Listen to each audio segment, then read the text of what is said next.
नमस्कार दोस्तों, मोटिवेशन मंत्रा में आप सभी विद्युत जनों को सादर नमन करती हूँ, वंदन करती हूँ, अभिनंदन करती हूँ। अभी तो जाग रहे हैं चराग राहों के, थोड़ी दूर शहर, थोड़ी दूर साथ चले। मैं उन आधी आबादी को नमन करती हूँ जो तमाम संघर्षों के बाद भी अपना वजूद कायम रखे हुए हैं। मैं आधी आबादी को नमन करती हूँ कि वो मल्टीटास्किंग है। मैं आधी आबादी को नमन करती हूँ कि वो विपरीत परिस्थितियों में अपने उत्साह को बनाए हुए हैं और लगातार परिवार का सहयोग करती जा रही हैं और परिवार को उच्चतम शिखर तक पहुँचा रही हैं। आने वाली पीढ़ी उन्हीं के दम से है, आने वाला समय उन्हीं के वजह से खुशनुमा बना हुआ है। दोस्तों, कभी कभी हम थोड़ा सा नर्वस हो जाते हैं।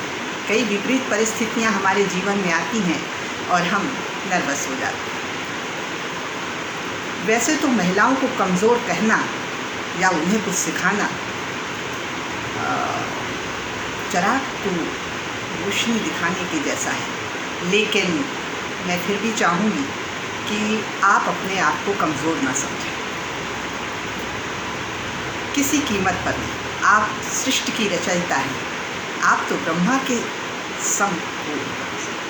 ब्रह्मा के अनुसार, ब्रह्मा के समकक्ष सृष्टि का सृजन आप कर सकते हैं, कोई और नहीं कर सकता है।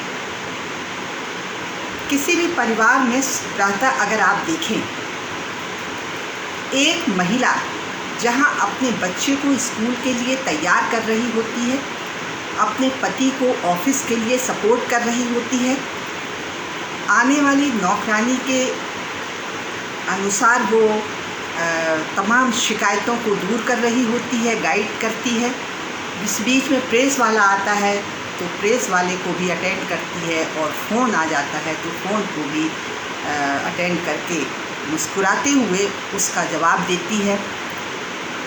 बच्चा जाने लगा तो उसको बाय भी करती है, और खाना बनते बनते सास ने अगर चाय मांग दी तो बीच में चाय भी देती है। वाह, दुर्लभ, असंभव एक पुरुष के लिए ये बिल्कुल नामुमकिन है। दोस्तों, ये बिल्कुल सच है।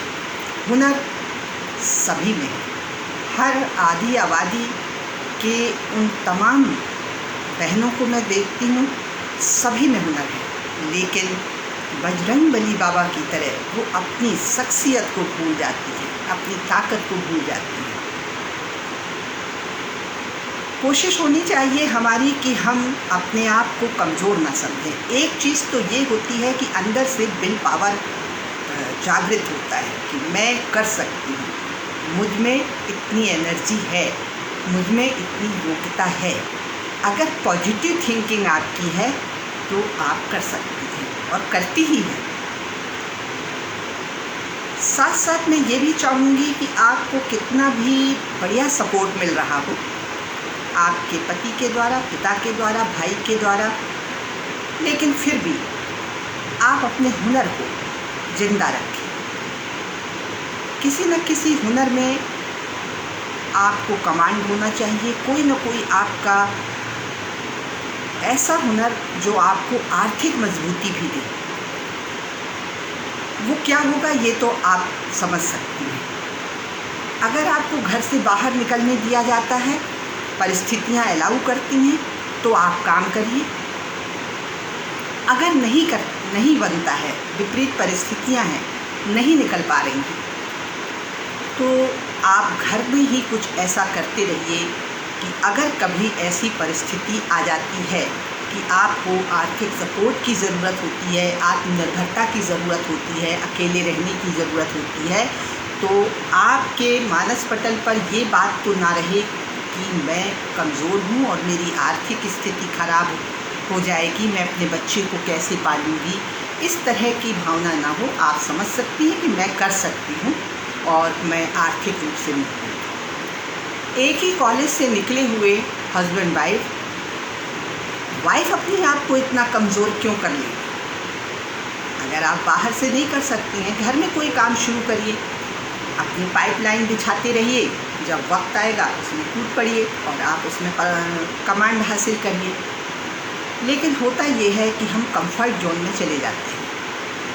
जब हमें ऐशो आराम की आदत पड़ जाती है तो एसी से निकलने का मन ही नहीं होता है, और परिस्थितियाँ जब ख़राब होती हैं तब हमें अपना बीता हुआ वक्त याद आता है कि काश हमने भी ये हुनर अपना चालू रखा होता, हमने भी अपना कैरियर का वजूद बनाया होता, हम भी अपनी आर्थिक रूप से मजबूत होते। और इन्हीं कारणों से जब वो आर्थिक रूप से सक्षम नहीं होती हैं, बाहर नहीं निकलती हैं, तो स्मार्टनेस नहीं होती है, बेसिक चीज़ें उन्हें नहीं आती हैं, तो ऐसी परिस्थितियों में वो अपने जीवन साथी पर, अपने पिता पर और अपने पति पर निर्भर होती हैं, अपने बेटों पर, अपने भाई पर पूरी तरह निर्भर हो जाती हैं। और निर्भर होना कोई गुनाह नहीं है, लेकिन फिर उनके जुल्मों का शिकार भी हो जाती है। दोस्तों, व्यक्तिगत स्वतंत्रता का मतलब ये नहीं है कि आप कुछ भी कर गुजरें। व्यक्तिगत स्वतंत्रता से मतलब है, आत्मनिर्भर होने से मतलब है आप अपने अंदर एक सेहत के दृष्टि से, स्वास्थ्य की दृष्टि से, आर्थिक दृष्टि से अपने आप को सबल बनाएं। तो हर महिला का कर्तव्य है कि वो अपने हुनर को ज़िंदा रखे और उस पर काम करती रहे कोई ना कोई। अगर हॉबी होगी तो उससे एक फ़ायदा और मिलता है कि आप मानसिक रूप से जहाँ मजबूत होती हैं, वहीं पर आप में एक योग्यता, एक क्षमता आती है, तो बड़ा कॉन्फिडेंस महसूस होता है कि मैं ये कर सकती हूँ। और धीरे धीरे आपके जो परिणाम हैं, आपके काम जो करती हैं उसके परिणाम आने लगते हैं, और समाज भी आपको पसंद करता है, परिवार भी आपको सपोर्ट भी करता है और पसंद भी करने लगता है। तो जो लोग आपका विरोध कर रहे होते हैं वही आपको माल्यार्पण करने लगते हैं, आपकी वाहवाही करने लगते हैं कि इतनी विपरीत परिस्थितियों में भी मेरी वाइफ ने ऐसा किया, विपरीत परिस्थितियों में मेरी बहू ने ऐसा किया, विपरीत परिस्थितियों में मेरी माँ ऐसा कर रही थी। ऐसे करके वो सपोर्ट भी धीरे धीरे मिलने लगता है। तो थोड़ा बहुत विरोधाभास अगर होता है तो उसे आप बहुत ज़्यादा माइंड ना करें। होता है, जब काम शुरू करते हैं तो परिवार घर से ही विरोध होता है, क्योंकि आपकी सेहत का, आपके आर्थिक बजट का, इन चीज़ों का किसी और के ऊपर कोई असर नहीं होता है। इसलिए एक जो हुनर है, एक जो योग्यता है, एक जो आपकी काबिलियत है, वो ज़रूर आप चालू रखें और उसमें पारंगत हो जाए। दोस्तों, एक राजा था और उसने एक अपने गैलरी में अपने बुज़ुर्गों की बहुत सारी फ़ोटो लगा रखी थी। जैसे जैसे उनके बाबा, परबाबा, ऐसे पिता, ऐसे क्रम से फ़ोटो लगी हुई थी, और आखिरी वाला जो था वो खाली पड़ा हुआ था फ्रेम।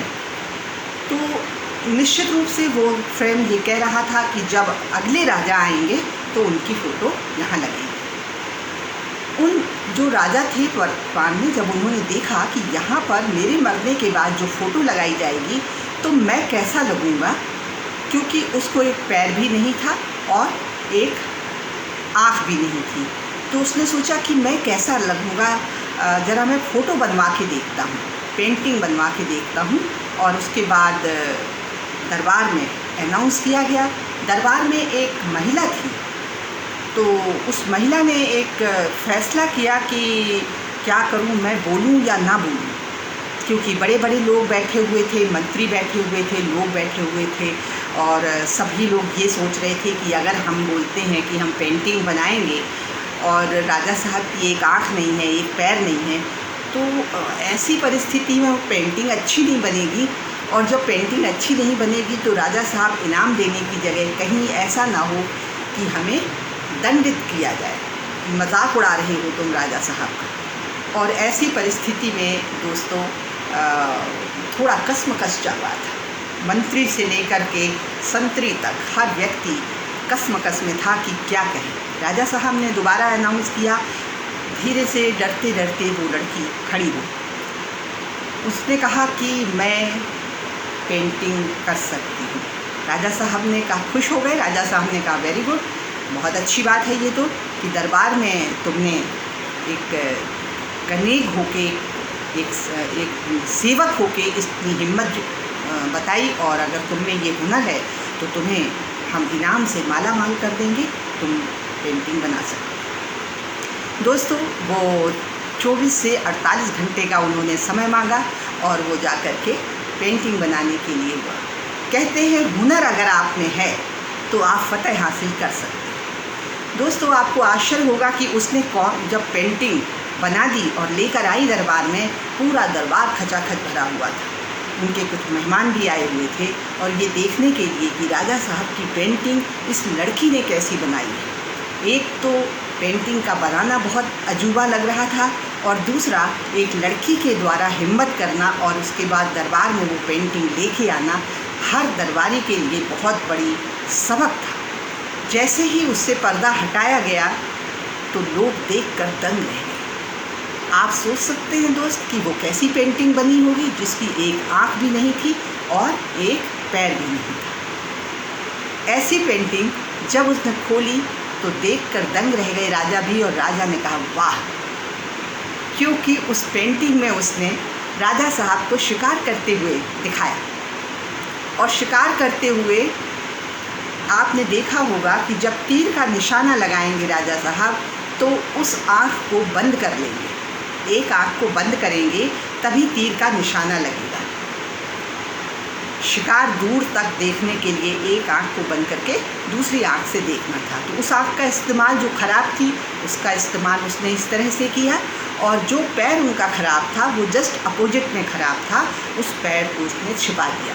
घोड़े पर बिठाया, घोड़े पर बिठाने की वजह से दूसरा पैर छिप गया। लाजवाब पेंटिंग बनके तैयार हुई और उसे बहुत सारा इनाम दिया गया। वो माला माल हुई और दरबार में उसकी प्रशंसा हुई और उसे अपने दरबार का एक खास व्यक्ति बना दिया गया। तो यदि आप में हुनर है तो विपरीत परिस्थितियों में भी आप समाज के लिए उपयोगी हो सकती हैं, अपने लिए हो सकती हैं, और सामने वाला व्यक्ति जो आपके साथ कभी कोई ऐसी घटना आपके जीवन में आ जाए, मान लीजिए कि आप अलग अलग हो रहे हैं, आपका कोई कारण बन रहा है, एडजस्टमेंट नहीं हो रहा है, तो सामने वाला भी एडजस्ट करने के लिए तैयार होता है, क्योंकि आप में इतनी कला है। वो जानता है कि अगर हमने ज़रा सा भी कुछ किया तो इनके पास विकल्प है और ये अपना विकल्प तलाश लेंगे, इसलिए वो भी थोड़ा सा नॉर्मल रहता है।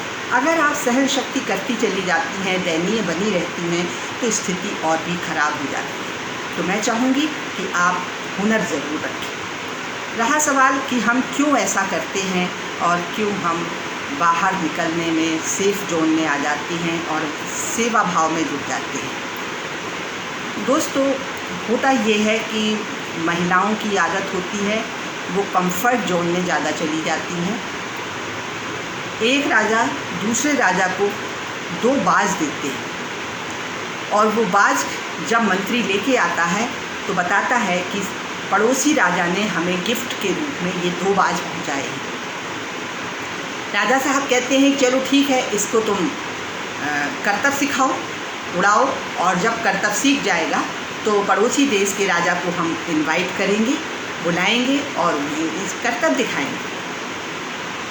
दोस्तों, एक बाज बहुत अच्छे से सीख जाता है और करतब दिखाता है, लेकिन दूसरा बाज उड़ता नहीं, क्योंकि पेयर था और वो महिला वर्ग में आती थी, तो वो कंफर्ट जोन में आराम से डाल पर बैठ गई।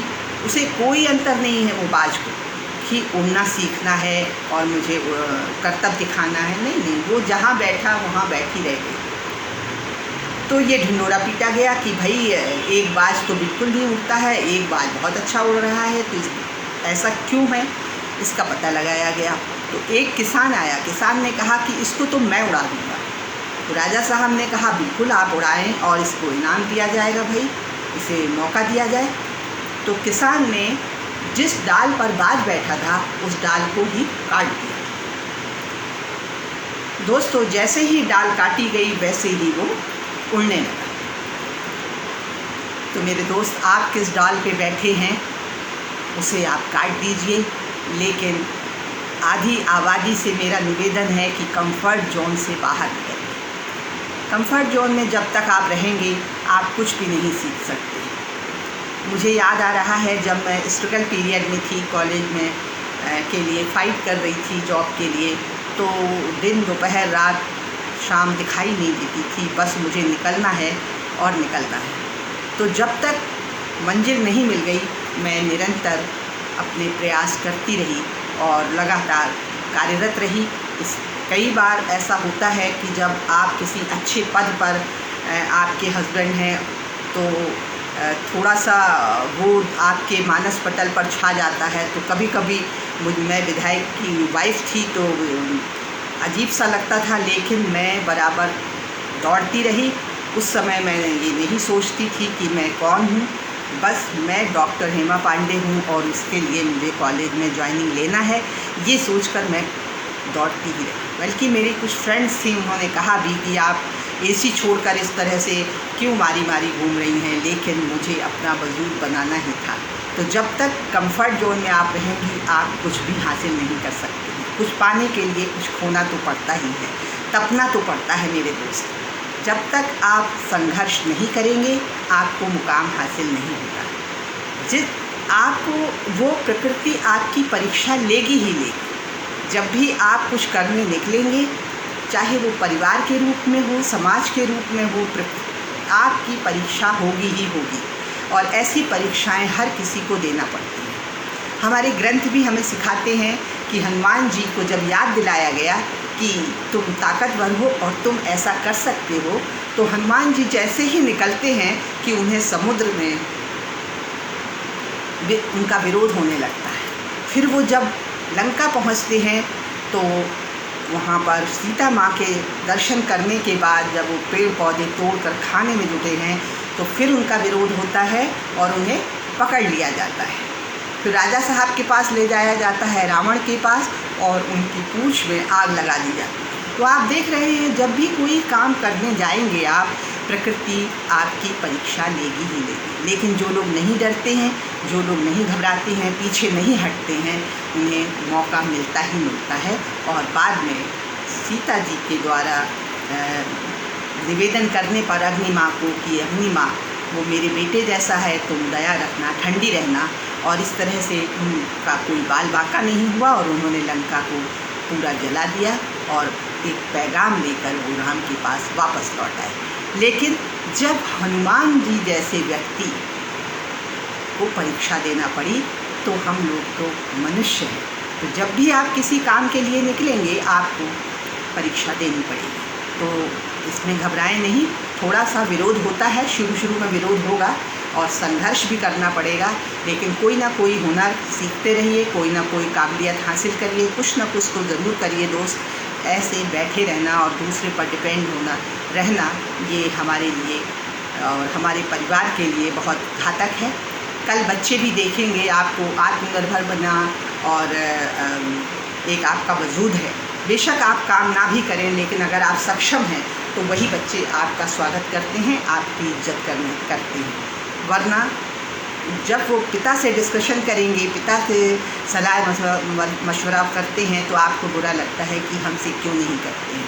टीवी देखने में अपने समय को जाया ना करें, कुछ तो ज़रूर करें। और अपनी आदतों को सुधारना ये हर उम्र के लिए ज़रूरी होता है दोस्त। तो अपनी आदतों को सुधारने में जो सबसे अहम चीज़ है कि आप 15 मिनट किताब ज़रूर पढ़ें। किताबें आपको वो रास्ता बताएंगी और आपको कोई ना कोई रास्ता मिलेगा जिस पर आप काम कर सकती हैं। सुबह ब्रह्म मुहूर्त में उठें ज़रूर। ये कहकर कि मैं उम्र दराज हो गई हूँ और मेरे शरीर में तकलीफ़ है, दर्द है, ये बातें छोड़िए आप, क्योंकि अगर निष्क्रिय आप रहेंगी तो अंत की ढलान पर खड़ी हो गई हैं समझ लीजिए। तो निष्क्रिय मत रहिए। सुबह ब्रह्म मुहूर्त में उठिए, 15 से 20 मिनट आप एक्सरसाइज योगा ज़रूर करिए, ध्यान करिए। इससे आप मानसिक रूप से स्वस्थ रहेंगी और नकारात्मकता से दूर रहिए, क्योंकि नकारात्मक विचारधारा, नकारात्मक सोच आपको गर्त में डाल देगी। क्योंकि मैंने देखा है जो लोग नेगेटिव सोचते हैं तो जैसे उनके विचार जैसे होते हैं वो वैसे ही बन जाते हैं। जैसी संगत होती है वैसी ही रंगत होती है। तो आप अपनी जो संगति है, अपने दोस्त जो हैं आपके, वो ऐसे बनाएं जो कामयाब हों, जो स्वस्थ रहते हों, जो एक्सरसाइज योगा पर विश्वास करते हों, जो किताबें पढ़ते हों और जो सकारात्मक सोचते हों, उन्हें अपने दोस्ती उनसे रखिए। क्योंकि जो लोग निरंतर बीमार रहते हैं, जो लोग उम्र का समापन समय है, मौत का इंतज़ार कर रहे हैं, ऐसे लोगों से दूर रहिए। क्योंकि आपने देखा होगा विदेशों में 80 से 85 साल की उम्र में भी न जाने कितने साइंटिस्ट गुमनामी के अंधेरे में खोज करने में लगे हुए हैं, इस आशा से नहीं कि अब उनका अंतिम समय है और ये हो सकता है उन्हें कि ये हम कामयाब ना हों, लेकिन वो निरंतर अपने कार्य में जुटे हुए हैं। दूसरी बात, महिलाओं में इतनी ताकत होती है दोस्त कि वो अपने वजूद के साथ साथ अपने परिवार को भी उच्चतम शिखर तक पहुंचा सकती है। तो जो कुछ भी आप करती हैं उसका असर आपके बच्चे पर पड़ता है। ऑनेस्ट रहिए, ईमानदार रहिए। कुछ नुकसान होता है तो हो जाए, लेकिन हम झूठ फरेब से दूर रहें तो आपकी अंतरात्मा इससे काफ़ी सुकून महसूस करेगी, खुश रहेगी, अंदर से आपको अच्छा लगेगा। बहुत सी ऐसी महिलाएं हैं जो विपरीत परिस्थितियों में भी जिन्होंने अपनी जगह बनाई है। तो ये मत सोचिए कि हमारे साथ ऐसा हो गया है या हो रहा है तो अब हम कुछ कर नहीं सकते हैं।